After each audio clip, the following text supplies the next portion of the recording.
Welcome to the Copy Talk Podcast. Discussions in this show should not be construed as specific recommendations or investment advice. Always consult with your investment professional before making important investment decisions. Securities offered through registered representatives of Cambridge Investment Research Incorporated, a broker-dealer member, FINRA SIPC. Advisory services through Cambridge Investment Research Advisors Incorporated, a registered investment advisor. Financial planning services through Lighthouse Financial, LLC, a registered investment advisor. Shannon Ross is CEO and managing partner of Lighthouse Financial. Lighthouse and Cambridge are not affiliated. And now, here's your host, Shannon Ross.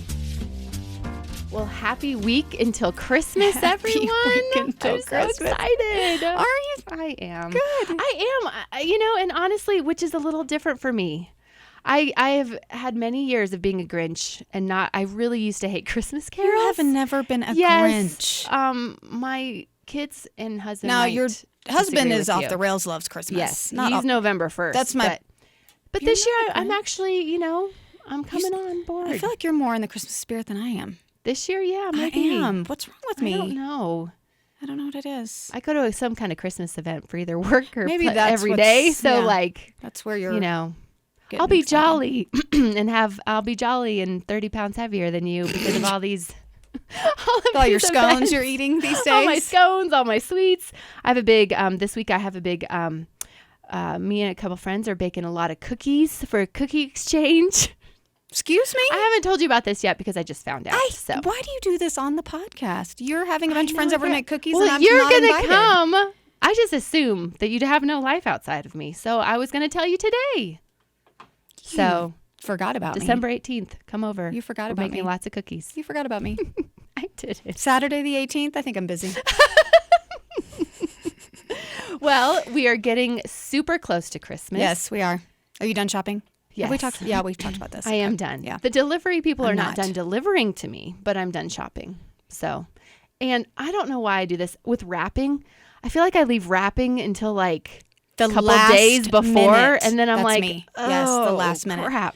Like literally So- Christmas, sometimes Christmas Eve. I'm Yeah. like, oh, have you ever been wrapping and suddenly you find something you totally forgot that you bought to begin with? You're like, oh my gosh, yes, I still need to wrap this. I'm a little bit older ladyish. I forget where I put some of my gifts that I've hidden. Like I've I'm like, done that before. where did I put it? Oh, I've done that before. Oh, I do that a lot. Yeah. It's really not healthy. No. But Every year I say I'm going to start wrapping earlier. So I've told myself I'm going to start this weekend to get presents under Smart. the tree. That's what I've said. That's what you've said. No, we'll see. I hate wrapping. And I don't do bags at Christmas. Yeah. Number one, because I Yeah. don't trust that my son won't peek in Sure. the bag, or my husband fun for to rip that. through. I know. Yeah, well, and they're prettier under the absolutely. tree with the lights, and so I actually still need to buy Christmas paper. I haven't even done that yet. I went to Haven't Target the either. other day, and they are picked over. Yeah. So Uh-oh. I know. Well, hey, we got a few more days. Well, yeah, that's true. Few more days. That's true. And we both have husbands with birthdays in December, so that's also. Well, my husband's birthday was yesterday. Yesterday. Yes. I know. Happy birthday, David. Happy birthday, David. Mine's on Christmas Eve. So I've invited like 30 people, and you were on that list. I got invited to this event. To another event with food and Christmas drinks. Eve happy hour. I was Christmas invited to Eve that. happy hour. It's not the cookie making. I have not bought all the things yet for that either. Oh, so you I'm more haven't? of a day at a time, kind of like, what do I need to do today? Well, let me know what you need help with on Thanks, I will. that. Actually, party planning is kind of fun. It is fun. It is. It's I a like it. low key night. We just do a bunch of appetizers and drinks, and Yeah. people can pop by. It's not like people can't, It's not like a doesn't have formal to- sit yeah. down or anything. Yeah. It's kind of like an open house, Yeah. but because my husband's highly introverted, he has a very specific cutoff time. So like in the invite, I had I'm to aware. put from 4 to 7, not 7:01, not 7:30, but at 7:00, everyone will be leaving. And if you haven't come by then, you're not invited anymore. Like the lights will be off. Because, we have, some fun traditions of You do. watching, Well, what's that movie? You watch the same? Polar Express. Polar Express, yes. Yes. We watched that Well- on Christmas Eve night with our kids. And your husband, like I even know, like on the norm, forget Christmas Eve tradition, like don't stay past 8 o'clock. No. When we have you for dinner, I know. Bedtime is 8:30. He's an early sharp. to bed person. Yeah. I mean, although I get a special pass a lot of times because You do. And we do, because you and I usually stay. we stay up late. Your husband leaves early. My husband goes Goes to to bed bed early. It works and then out we're fine. out there until like midnight getting it up. So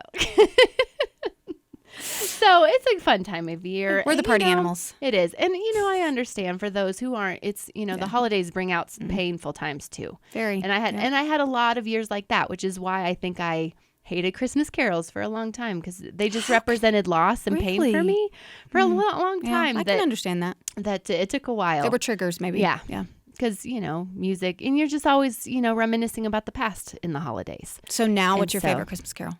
Oh, that's a great question, and I know the answer. Oh, because I listened to it like on repeat, and my family's That's a funny way to say that. But I love it's Carrie Underwood, and does that count as a Christmas carol? Whatever, but it's Hallelujah. It's on Christmas. It's on her Christmas album. Okay. What is that guy's name? John Legend. John Legend and I Carrie listened to Underwood. that the other day. So good. I had never heard it before. I almost get to tears every time. It is. I had never heard it before, and it is outstanding. That is really, really good. What's yours? What's your favorite? Oh, Holy Night, Nat King Cole. Oh, that's yeah. Ella Fitzgerald, Sleigh Ride. Love that one. Bing Crosby, White Christmas. Can't beat it. Oh, I love White Christmas. That growing up, my grandparents, we watched White Christmas every year. Oh, yeah. Multiple times. And with Christmas carols, I like the old school. Ella Fitzgerald, Bing Crosby. I like that more than the newer stuff. But I do love the Hallelujah with Carrie Underwood. Legend. It's a good one. It's Listen good. to it Yep. if you haven't. Yep. Well, good. Well, today's show, we had a fun show last week talking through the 8 best benefits of being generous. We're on this yellow brick road path, and why we titled that was, I think, and I think you're in agreement with me here, that generosity is the single biggest, best thing you can incorporate in your life to impact all areas of your life in a positive way. Absolutely. And we went through a lot of those reasons why you should introduce it last week. What stuck out to you the most, do you think, of the 8 that we reviewed? I would say, gosh, quit asking me questions. She's not being very generous with how I feel about question dropping. Well, I know. Headlights. No, I think the one that surprised me the most was the more satisfaction on your job. Yeah.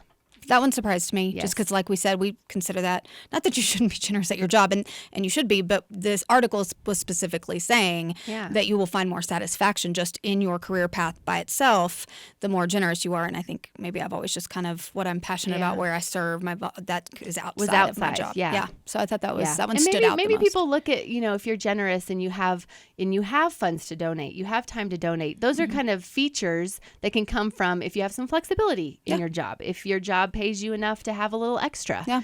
That's the part of maybe you're more grateful for a job like that. Sure. Because Lord knows we all work a lot, so you better well like it. That's or right. Make some tweaks and changes. Especially this time of year. I know. We're super busy this time of year. We but are closing out the end of the year. Yep. So, today I'm personally really excited on this show because I have a special guest that's going to be joining us in a minute. But we have the last 2 shows, I think we've done a good job of just helping people get started. If they're not really focused on generosity but they want to become more generous, kind of some ideas of starting in your closet, starting in your house, picking things that you don't use and donating them, find a neighbor, find someone in your local community. There's need all around us. All you have to do is open your eyes. And so we've tackled that. Today, I really wanted to spend some time tackling the other side of this. And so for me, as I've shared kind of my story along the way of generosity has been the single most thing that has impacted my life in the most positive way in relationships, in friendships, in finances. And so we're going to focus a little bit more on the finance piece today. And I'm excited because honestly, this is going to be on my challenge list, on my kind of New Year's resolution list for 2022 is to start what we're going to talk about today. Because I have some mentors in my life and I've chosen them for this reason, is they take generosity to the next level. They take it really to an aggressive level where they're looking at their annual budgets and they're making cuts to say, okay, where can we make cuts so that we can give, we've always kind of heard, if you go to church, you tithe 10%, but these folks, they work to do the reverse where, they're trying to get to living on 10% and giving 90, right? Or some sort of breakdown like that, where they are aggressively pursuing. They know they've kind of set what's enough is enough. What allows me to still send my kids to college and, be a responsible parent and have a home and those kind of things. But what is that cutoff? And anything outside of that goes. And, doing research to, causes that you're passionate about, things that have purpose and impact on the greater good. Yeah. And so that's what we're going to spend some time today. So I have a guest. I'm super excited to introduce her, Lisa Malick from my firm, Lighthouse Financial. So she is my one in my right hand there. She meets with most of our clients several times a year. She's rock solid, super smart. She's a C.F.P. certified financial planner. It takes a lot of work to get that designation. Yeah, and so, Lisa, welcome to the show. Hi, Lisa. Hi, Shannon. Hi, April. Thank you for having me on. So good to have you. She's dialing in from our Boulder location this morning. And so I asked Lisa to come on to the show today to talk about a very near and dear topic to my heart that I'm excited to even learn more about, and that's called a donor advised fund. And so today we're going to be talking about some very important financial strategies that I think most people are not aware of if you want to get a little bit more aggressive in your giving, what are some things, what are some tools that you can start, what you can activate to continue on this journey. Yeah. And so, Lisa, thank you for joining. Before we start, Lisa, what's your favorite Christmas carol? Well, I have to agree that my favorite is "O Holy Night." Oh, nice. Winner. That's good. That's good. Yeah. Well, good. Well, thank you so much for your time. So Lisa, for those who have never even heard of a donor advised fund, let's start at a kind of a very high level, if you don't mind, of just explaining what it is and why it's even around. Sure, absolutely. A donor advised fund is something that you as an individual or as a family or even as an organization can set up. It's a private fund that you have the ability to have it administered by a third party, and we often call them a sponsor. And they're used for making charitable donations, but they have several advantages over simply writing a check to your donation of choice. And we can go into, a lot of the pros and cons of those, but essentially you put the money into this fund that you wish to donate, you get a tax deduction in the year that you put the money in the fund, but then you have discretion over when and how much and where those donations go over time. So they're really super as far as a tax savings vehicle to supercharge your tax deductions in any particular year. They have a lot of great advantages as well, and we can go into all that. That's amazing. So let me ask you this. So do you know of any kind of minimums to start a donor advised fund? Do you have to have a certain amount in mind that makes it that you can open one with? Similar, some checking and savings accounts have minimums out there. Do donor advised funds have any minimums? Often the minimums will be set by whoever the sponsor is. Okay. And obviously you probably wouldn't want to go through the hassle and the administrative trouble, for a few $100s. Sure. So, yeah. Yeah. Okay. And so when you talk about these sponsors, are these sponsors typically like a company who does this as a business, or who typically is that third party sponsor if someone wanted to start one? Well, most investment management companies sponsor donor advised funds. So, your Schwabs and your Fidelities, they typically have donor advised funds that you can set up. We certainly have something that we can set up at Lighthouse through our partner SEI. There are also things like community foundations or public foundations as well. There's things like the National Christian Foundation, the American Endowment Foundation, and many others. So there's a lot of ways to do this. I love it. Now you said, and honestly, we all have ebbs and flows in our careers and in our, in our wealth. Some years are better than others. And so if we opened one, we're not like locked in to how much you give to your donor advised fund every year. So if you start with, say, 50 grand, something real aggressive, you're not locking in to 50 grand every year. Is that correct, Lisa? That's correct. The real benefit of this is the ability to do large lump sum donations in any given year. For example, say you had a stock that you sold and it was very low cost basis. You bought it very inexpensively, it's grown a lot, and say you have $100,000 in gain in that one stock. You're going to pay a lot in taxes, and very likely $100,000 in gain could bump you into another tax bracket. Sure. If it were, say, a rental property or some other place where you have gain. So you don't necessarily want to get bumped up into a different tax bracket. So say at the same time, you also normally make about $10,000 in donations to, your church or your charity of choice each year.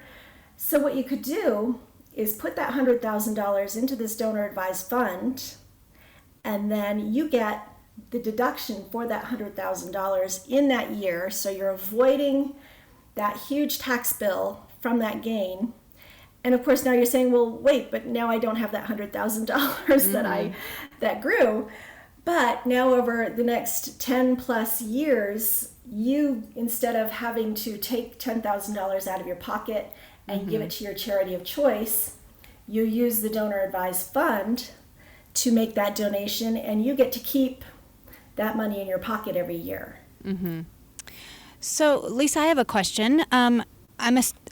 Is it safe to assume then that when you're talking about the sponsor, that maybe a Schwab or a Vanguard, that the monies that you put into your donor advised fund are also going to grow while they sit in that account, so that when you give, the potential is if you've put in 100 and maybe it grows by $25, your donation can be the full 125 versus just the 100 that you put in. I know I'm using really small numbers, but I'm assuming they grow, right? Because there is some investment strategy going on within that account. Is that correct? Yes, that's right. And that is one of the benefits of a donor advised fund, is you get to direct how those investments, what those investments will be. So you can be extremely conservative, you can be extremely aggressive. It's like any other investment that you might have. You get to choose how it's invested. There are other issues of control, though.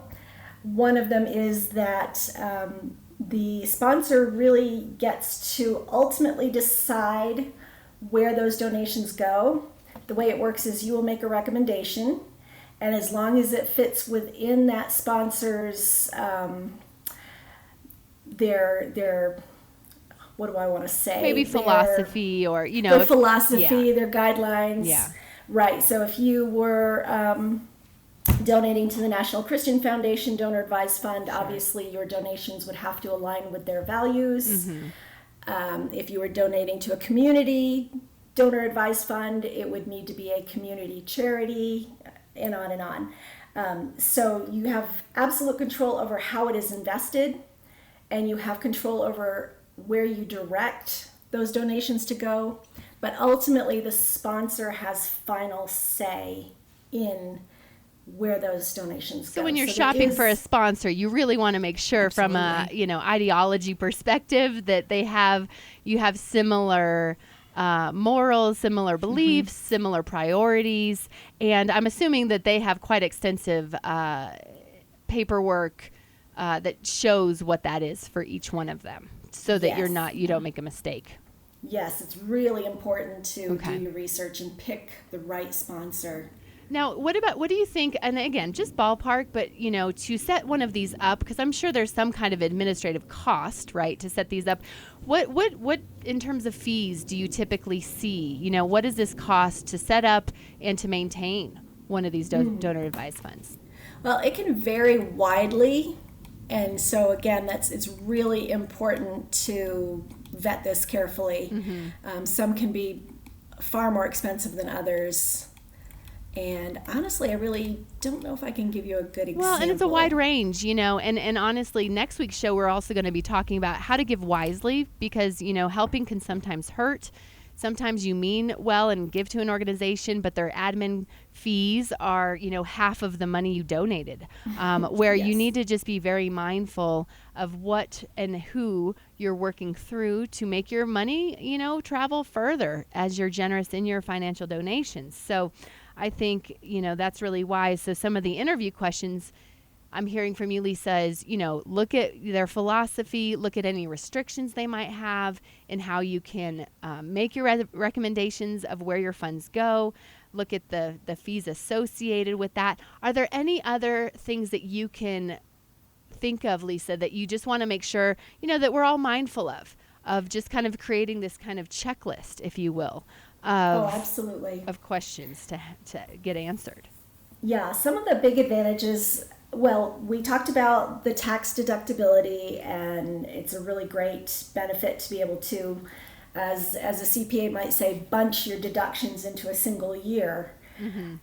Some of the other advantages, though, are that you can, typically in these funds, they can accept non-cash donations.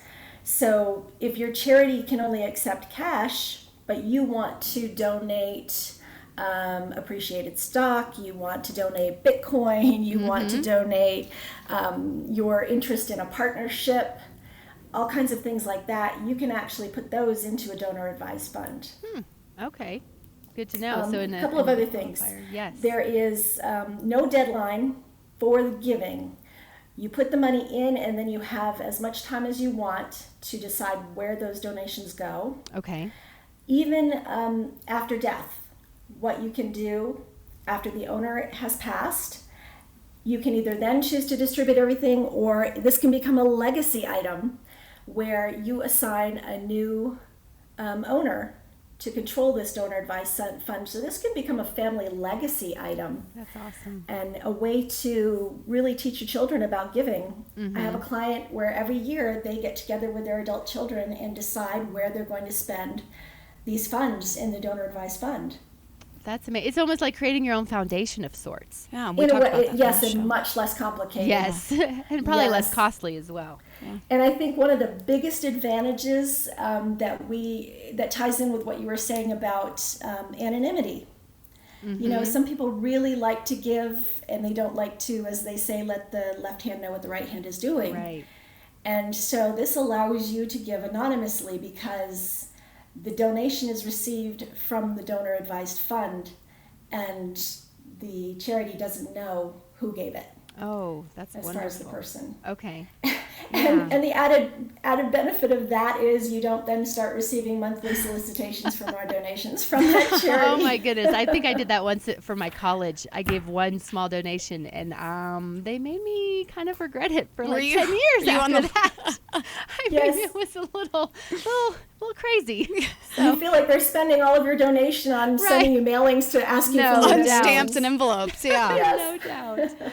Well, I would also think, Lisa, if this would allow for being able to strategize a bit more when you're planning where you want your money to go, the donations, because from a charity perspective, charities, well, kind of like what you were mentioning about your school, but charities do like consistent donations. So I'm assuming through a donor advised fund, you can time those donations so that they are occurring annually, and that charity is receiving that donation at a consistent time, which is always good for the charity itself as well. So they can predict it in their annual budget. I'm assuming, right, Lisa, you can do that, is strategically time those donations for the better impact? Absolutely. Okay. You can set up a regular schedule of donations to your charities of choice. And then you can change it, I'm assuming, right? Yes, you can change the donation, you can change the amount, you can change the charity.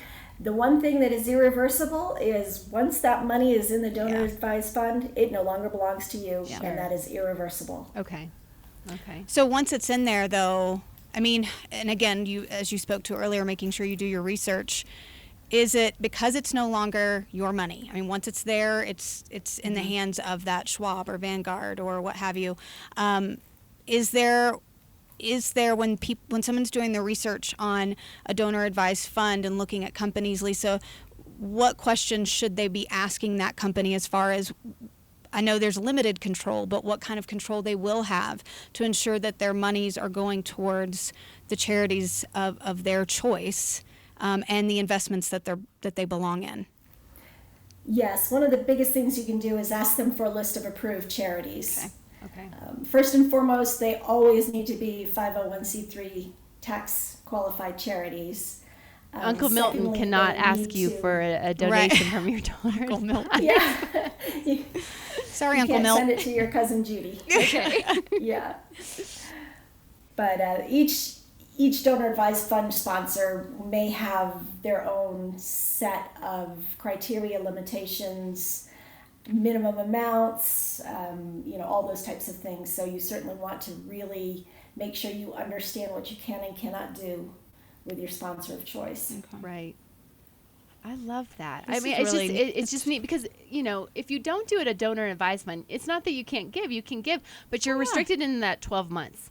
And so, Right. people rush and scramble usually in December Right. because they don't really know their whole financial picture. They don't know their tax consequence. And sometimes you don't know your tax liability until April Right. of the following year. So this allows you to put some, I think, repetition in, some structure in, that you can say, okay, I'm going to start with this amount in it every year. And then if there's a little extra in April, you're setting up those tools to maximize your dollar. And that's what we talk a lot about. And if you pick conservative investments for these funds, there are certain funds out there that can, give you an okay return, better than a bank CD. Sure. Where you're allowing these funds to grow in interest environment, and you have more impact of that dollar can go further for those charities that are near and dear to your heart. Well, yeah, I think what's really, as I've been reading through this, different from a private foundation, which there's nothing wrong with giving to Sure. a private foundation, but they have some.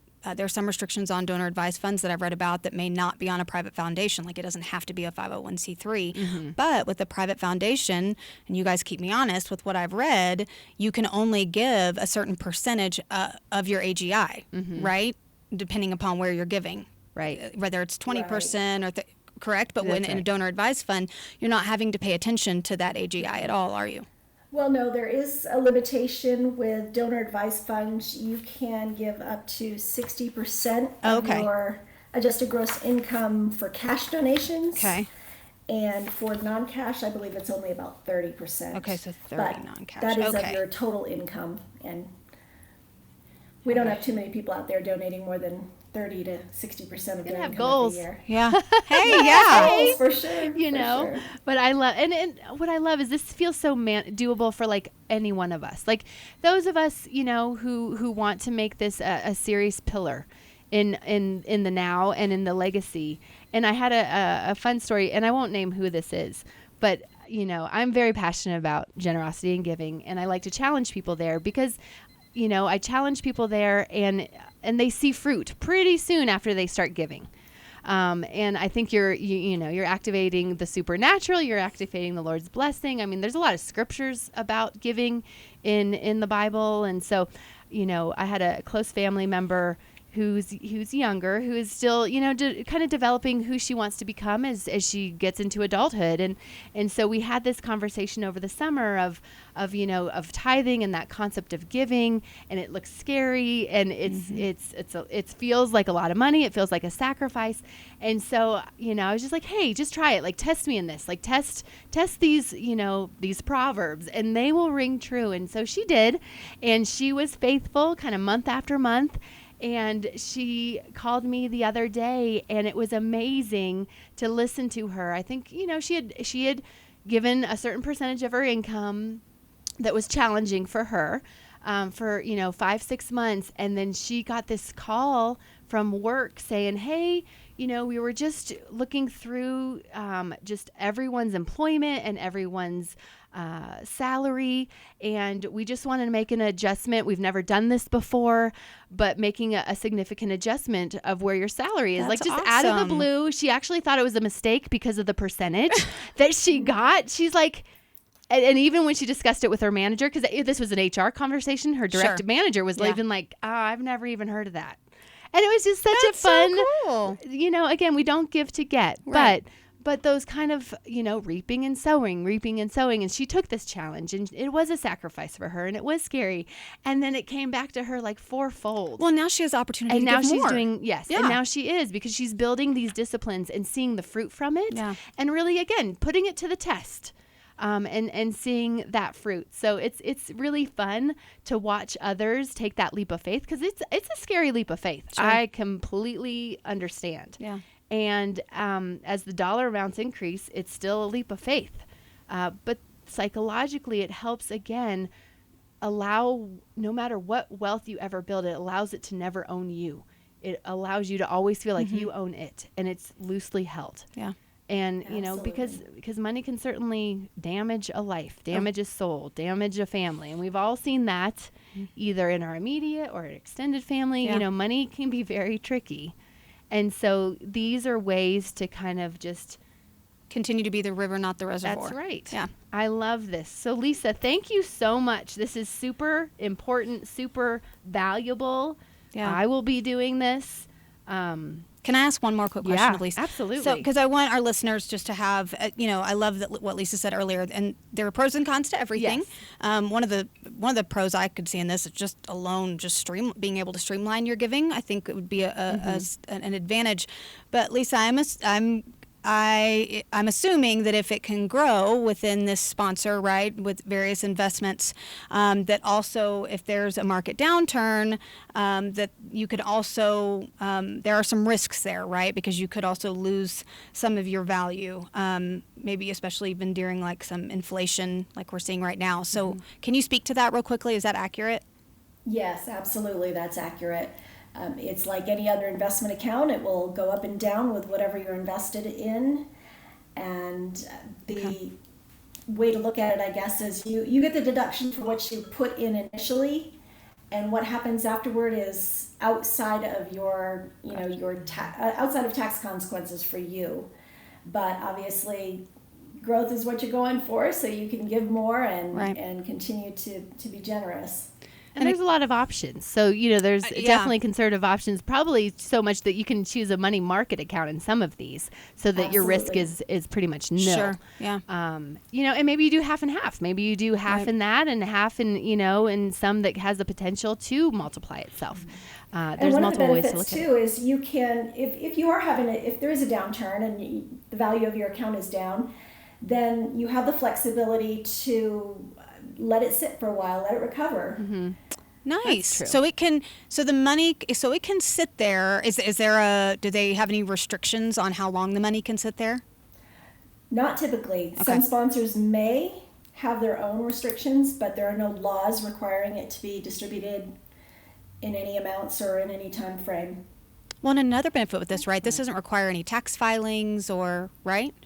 Yes, it makes it really uncomplicated. You get the deduction in the year that you make the donation, and then they give you a statement, and that's what you give. I mean, to the simplicity of that is nice as well. Yeah, where you can donate to 5 different approved 501c3 organizations, and you're only getting one benefit statement, one thing on your tax return, for the giving category. So I like that. That's really. I hope you found it helpful out there. We'll be posting more information on our website about this. Next week, we're going to record our Christmas show. So I'm so excited as we approach the big 50 number, which is a big deal. That's a lot of shows. For a hot minute, I'm thinking like the age 50, and I'm like, well, I'm several years from that now, Shannon. I have no. Where is my head today? Because that was my first thought. Was like, that. Don't say that. I'm not talking about age 50 right now. But Lisa, thank you so much for coming on today. This was very interesting. April, before we let the audience April, did I hear you just got a donkey? I got 2, Lisa. Oh, 2. 2 mini donkeys. I'm sure she'll show you pictures the next time she sees you. Listen, I'm gonna. I was gonna get her a locket for Christmas. If you donkey's picture. Lisa, if you ask me questions about mini donkeys, get ready for emails because it's going to be like 2 new babies in my house and not in my barn. You're signing up for pictures. I love it. Well, you were also talking about goat yoga, but maybe you can just take that to the next level. And that's what I think donkey too. Yoga. Listen, Lisa, I want this to turn into a mini farm. Mini donkeys, mini goats, mini cows, mini horses. We're on all board. the minis. I know. say yes. Lisa and I will be your first students, so we'll come. Absolutely. And you'll get the friends and family discount. That's right. That's right. Well, thank you, Lisa. Thank you, everybody, Lisa. for tuning in. Yeah. Find us on our Instagram page, Copy Talk Podcast, YouTube channel, copytalkpodcast.com, Facebook, all the mediums. All the we are things. there. So Yes. come and join us, and we will see you again next week to celebrate the holiday. Yes. That's exciting. It to is. us. Thank you, So, everybody. thank you. Have a great week.